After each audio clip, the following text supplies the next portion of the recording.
الحمد لله نحمده ونستعين بالله من شرور أنفسنا وسيئات أعمالنا. من يهدي الله فهو المهتد ومن يضلل فلن تجد له وليا مرشدا. ونشهد أن لا إله إلا الله وحده لا شريك له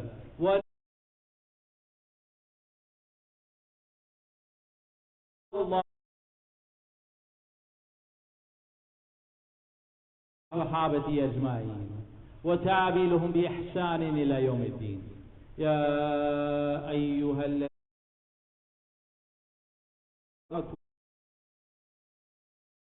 لا وأنتم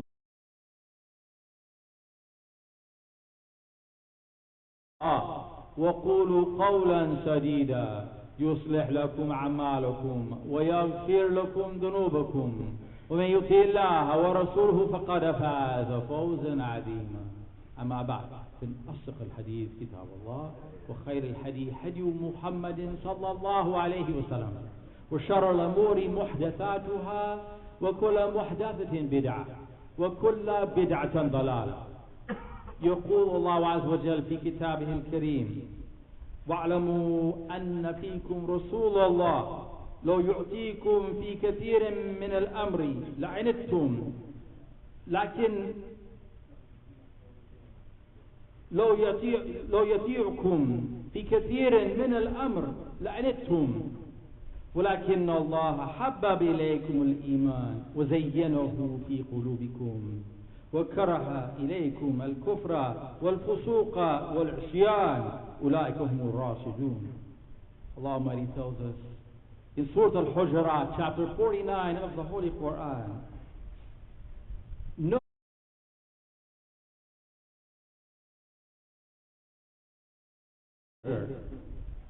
if he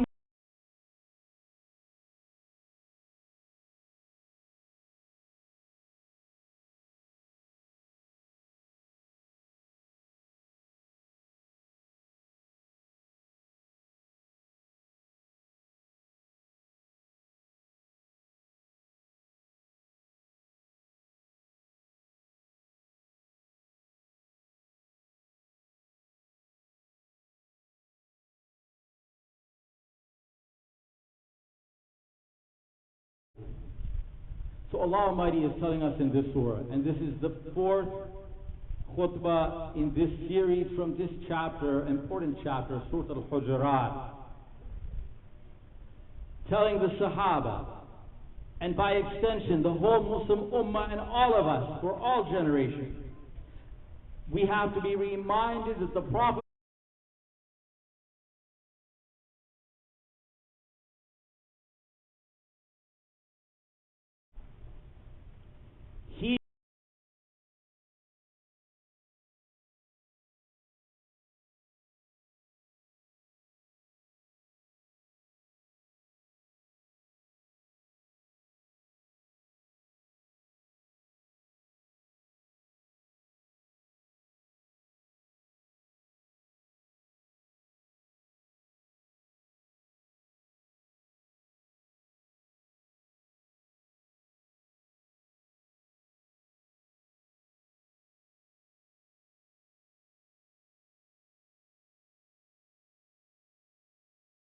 chose him and revealed to him that which we have only received from him alayhi salatu wasalam and from none other. The Prophet ﷺ, when he expresses his opinion about a person or all of us, that opinion is more complete and well-founded than the opinion of the person about themselves. We are often misguided, and we are often our own worst enemy. But what did Allah Almighty say about Prophet Muhammad sallallahu alayhi wa sallam? النبي أولى بالمؤمنين من أنفسهم. The Prophet sallallahu alayhi wa sallam has a higher priority for the believers than their own self. And that is because our self is often led astray And while every human being, of course, loves themselves and what is good for themselves and what is desirable to themselves, often we are misled and we regret our decisions.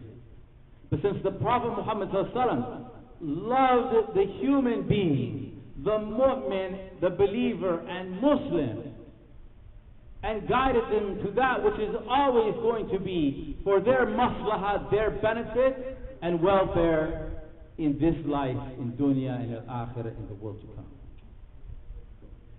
In our spiritual relationship with the Prophet Muhammad ﷺ is as our spiritual father, alayhi salatu wasalam. And that means that we obey the Prophet Muhammad sallallahu alaihi wasallam if it means disobeying our own parents. So there's no part of respect for parents which would involve disrespect or disobedience to the Prophet Muhammad sallallahu alaihi wasallam. So believers, mu'minun, should follow him rather than their own fathers or mothers, brothers or sisters or relations, if there is a conflict of duty between those two. He is nearer and closer to our real masalih, our real benefit, our real interest than our own family and self. How many times did parents, desiring good for their children, tell them, study certain things, get this certain job, and then it turned out to be the wrong thing? But they only wanted good. So they are as ourselves. Sometimes their opinions are less than perfect. And so our spiritual father, among Bani Adam, among the human beings, the Prophet Muhammad sallallahu alaihi wasallam, obedience to him supersedes the obedience even to our father or our mother. And therefore, as we were talking about last week, he ought to be an example for us in our behavior and treatment of one another, especially not believing or rejecting news or information that comes to us that might have an import and impact positively or negatively against other people until we ascertain the correctness of that information. Not to spread gossip and rumors and that stuff which we read about and hear about in media, where it might have a harmful effect on others. The Prophet ﷺ is the best example for us in how he treated his wives, how he treated his children, how he treated his workers, alayhi salatu wasalam. In every example better than our own family in their treatment of one another. And therefore we should model our family on the Prophet sallallahu alaihi wasallam, not simply on our own customs and tradition of our own people. The Prophet sallallahu alaihi wasallam was better in treating his enemies alayhi salatu wasalam than many of us in the Muslim Ummah are for treating our brothers and sisters in Islam. Astaghfirullah. But he was the best in treating the enemy with justice and fairness and forgiveness and pardon. Sallallahu alaihi wasallam. As human beings, we are more ignorant of more matters than we think. We think we know a lot, and maybe we don't know some things. But almost all human beings in their mind exaggerate their own knowledge and accuracy on subjects. Almost everyone knows less than they think. A lot of it is a matter of assumptions and bias. And we interpret the world according to those things which we have maybe unconsciously adopted from our culture or our educational background. And so Allah Almighty told us, لو يطيعكم بكثير من الأمر. If the Prophet Muhammad listens to us, and of course here he's talking about the Sahaba, if he listens to the opinion and desires of his companions in many of the matters, important matters. Of course, la'natum, you are going to be hurt. So the Sahaba, the Prophet ﷺ cared more about the safety and prosperity of his companions than they did for themselves and for each other. If we simply, all the time, got our way, and we always did whatever we wanted, if you think about what you used to want and desire in your life, if we all did whatever we wanted and desired all the time, the entire world would be destroyed. The conflict would be so huge and numerous. In the time of Sahaba, as sincere in Iman, yet they were diverse in their background and education and their desires and needs. And so Prophet Muhammad ﷺ couldn't give everybody what they wanted all the time. It would be a never-ending conflict. But the Prophet ﷺ has the bigger picture in mind, which is our safety and success in this life and in the world to come.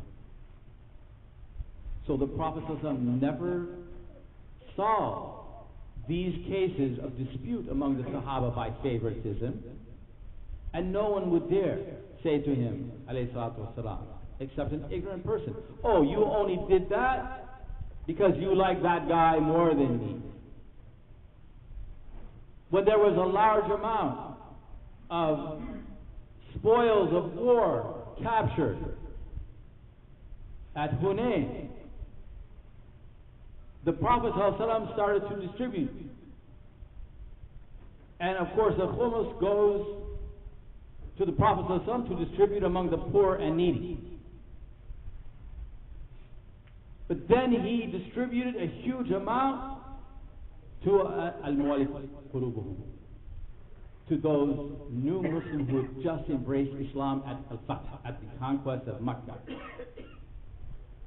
He distributed so much. They were new Muslims. A lot of them were ignorant. Yesterday, literally, they had been fighting. They had fought and killed Muslims. They had spent years of their life to destroy Islam and to destroy the Prophet sallallahu alaihi wasallam.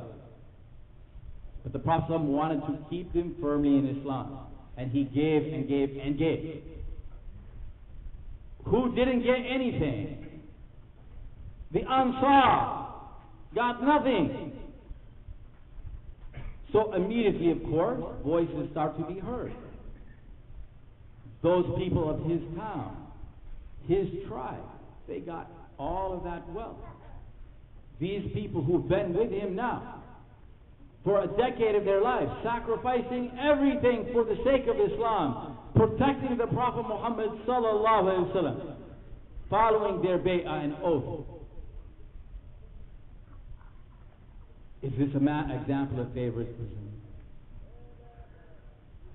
And the Prophet said to alayhi salatu wasalam, these guys are going to get on their camels and take all these goods back with them to Makkah. You guys are going to get on your camels and take me back with you to Medina. Which one will you rather be?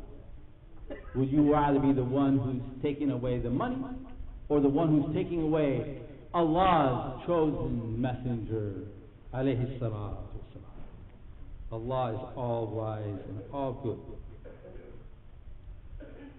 If He allowed us to simply follow our whims and desires, our ahwa, لَفَسَدَتِ السَّمَاوَاتُ وَالْأَرْضُ وَمَنْ فِيهِنَّ, the heavens and earth and everyone within would be corrupted and destroyed, fallen into ruin. Our opinions are diverse. Our knowledge is different. And Allah is the one who's all wise and all good. His plan is the right plan. It would not be rahmah or mercy to allow us to do whatever we wanted if it meant destroying everything. لكن الله حبب إليكم الإيمان وزينه في قلوبكم.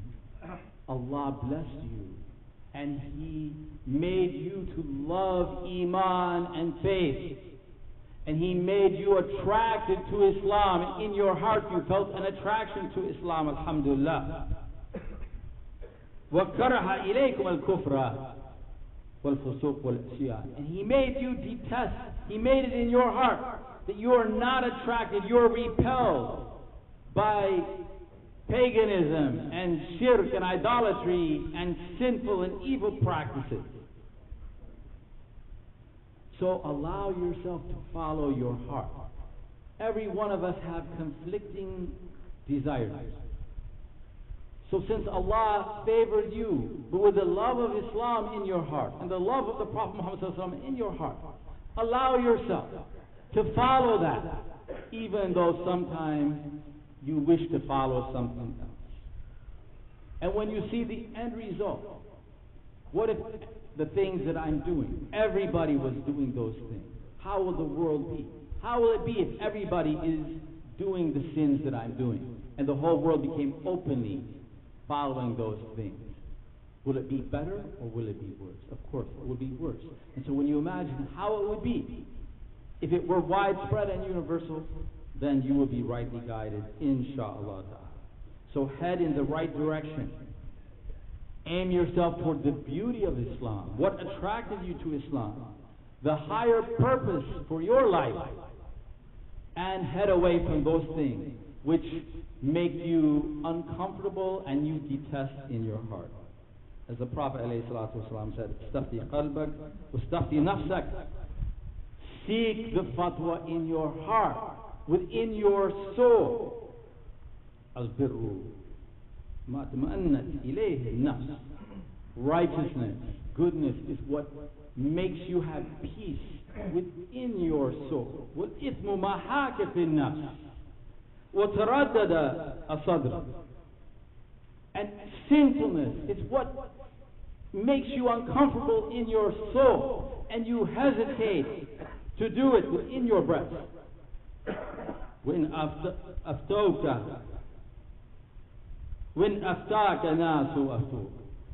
Even if you ask people for their opinion and they gave you their opinion. And similarly in Sahih Muslim, al-birru husnul khuluq, that righteousness, goodness affects your behavior, so you have good behavior, good manners, good character, inshallah. وَالْإِثْمُ مَا هَاكَ فِي صَدْرِكَ. And sin is what is unpleasant within your breast, within your heart.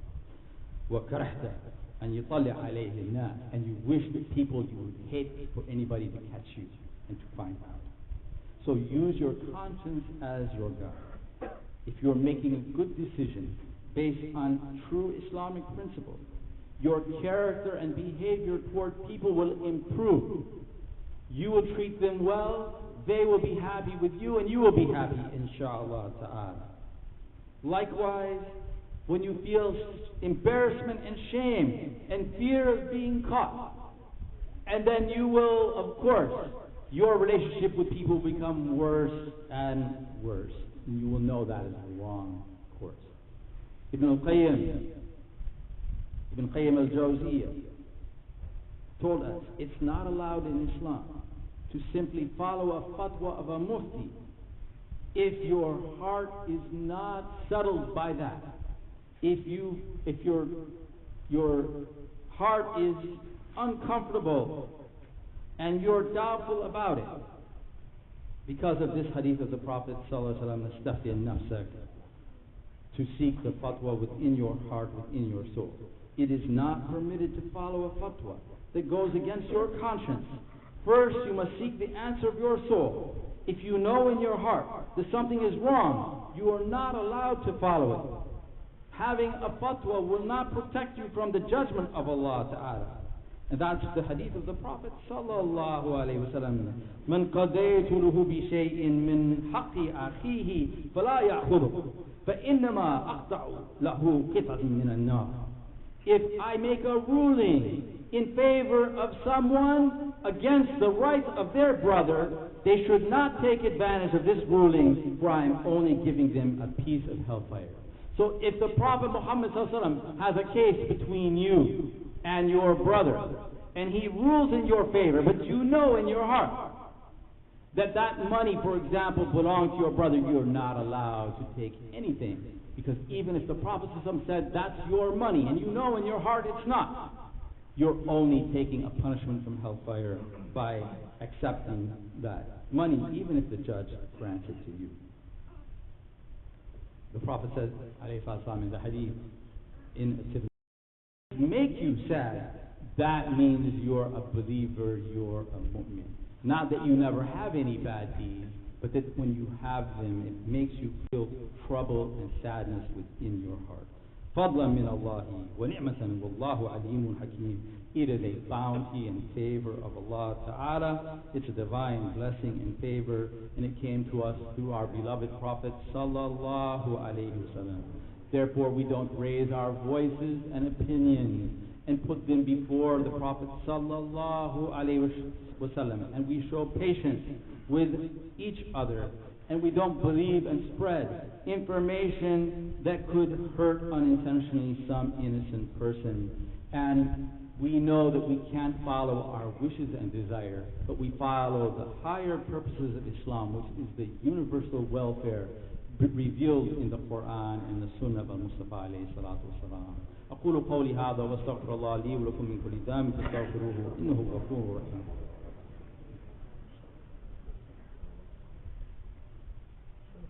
Alhamdulillah wa salatu wa salam ala Rasulillah. We thank Allah Ta'ala for all of His blessing to us and our family and our community, and we ask for His blessing and peace upon His Prophet Muhammad sallallahu alaihi wasallam. We're going to have a janazah today for our brother Carol Malik after the second Jum'ah. Second Jum'ah is at 2:15, so approximately at 2:40 we will have the end of Jum'ah and we will do the janazah prayer. Today's halaqah, after Maghrib prayer, we're talking about the seerah, the life journey of Prophet Muhammad sallallahu alaihi wasallam. So we're talking about what happened after Fath Makkah and the jizya, inshallah, tonight. Every Tuesday, we also at 7 p.m. we have actually at 7:15 p.m. we have fiqh jurisprudence study here, also at the Islamic Center. Wednesday, there's a women's class with Sister Umayma at 6:30 p.m. at the classroom area. Our 2024 summer camp, so ICBA summer camp, is Monday through Thursday, June 10th through August 15th, inshallah, 9 a.m. to 4 p.m. And that's for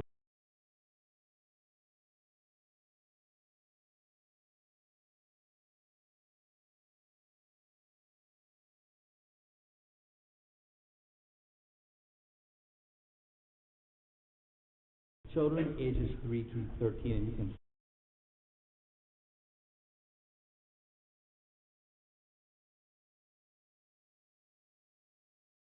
this speaker will be Dr. Bassett Chinawi.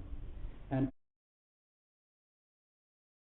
using technology, sponsored by the Senior Committee, Saturday, June 1st, 2024, 2 to 4 p.m. It's a potluck, and they're telling you if you have problems using cell phones and laptops or knowing how to do some things, they will show you everything you need to know, so just bring it along with you, inshallah.